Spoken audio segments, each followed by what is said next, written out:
So hello everyone, this is the fourth and last lecture of the topic pharynx. We will discuss about blood supply, venous drainage, innervation and disorder related to pharynx. So firstly, we will discuss about the blood supply.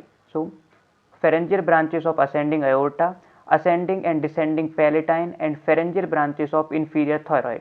ये हमारे पास में blood supply करते हैं pharynx के लिए, ठीक है। Oxygenated blood को फेरिंग्स को ये सप्लाई करते हैं, ठीक है।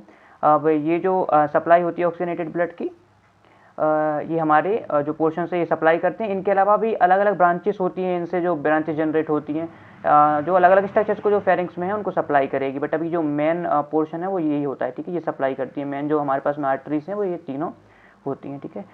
इनके बारे में ब्रीफ स्टडी हम नेक्स्ट लेक्चर्स में करेंगे, जब हमारा बेसल्स के बारे में हम स्टडी करेंगे उस लेक्चर में, ठीक है। अब इसके बाद में हम देखते हैं वीनस ड्रेनेज के बारे में। तो जो हमारा फेरेंजियल प्लेक्सिस है ये हमारा वीनस ड्रेनेज का वर्क करता है, ठीक है। जो डीऑक्सीजनेटेड ब्लड है उसको फेरिंग से लेकर जाता है।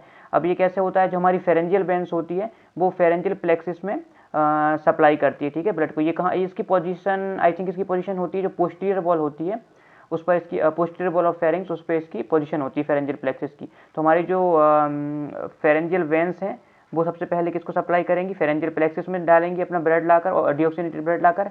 फिर जो फेरेंजियल प्लेक्सिस है वो हमारा इंफीरियर थायराइड वेन से होते हुए या तो हमारे ये जुगलर में या फिर ब्रैकियोसेफेलिक में सप्लाई कर देता है, ठीक है। अब इसके बाद में हम बात करते हैं नर्व्स के बारे में, इनर्वेशंस के बारे में देखते हैं। तो जो pharyngeal plexus of vagus nerve है, वेगस नर्व का जो फेरेंजियल प्लेक्सिस बन रहा है, वेगस नर्व यहाँ पे फेरेंजियल प्लेक्सिस के फॉर्म में सप्लाई करती है इनर्वेशंस को। इसके अलावा मैक्सिलरी नर्व्स और मैंडिबुलर नर्व भी यहाँ पे इनर्वेशंस प्रोवाइड करती है।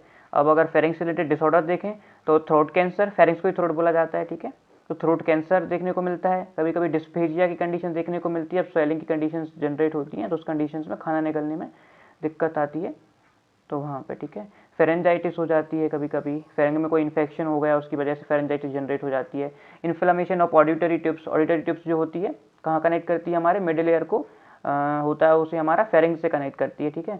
तो इन्फ्लेमेशन ऑफ ऑडिटरी ट्यूब्स में इन्फ्लेमेशन आ जाता है तो उससे भी प्रॉब्लम जनरेट होती है। इसके अलावा जो टॉन्सिल्स प्रेजेंट होते हैं हमारे फेरिंग्स में, वो टॉन्सिल्स का क्या हो जाता है, कभी कभी इन्फ्लेमेशन हो जाता है, ठीक है, उसको टॉन्सिलाइटिस बोला जाता है।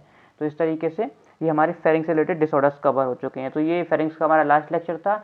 इस तरीके से हमने 4 लेक्चर्स में कंप्लीट फेरिंग्स को कवर कर लिया है। इसके बाद हम लैरिंग्स की स्टडी करेंगे। लैरिंग्स एक बहुत इंपॉर्टेंट स्ट्रक्चर है हमारे रेस्पिरेटरी सिस्टम का। तो if you like this video, please subscribe my channel and also press the bell icon to get every update from me. Thank you.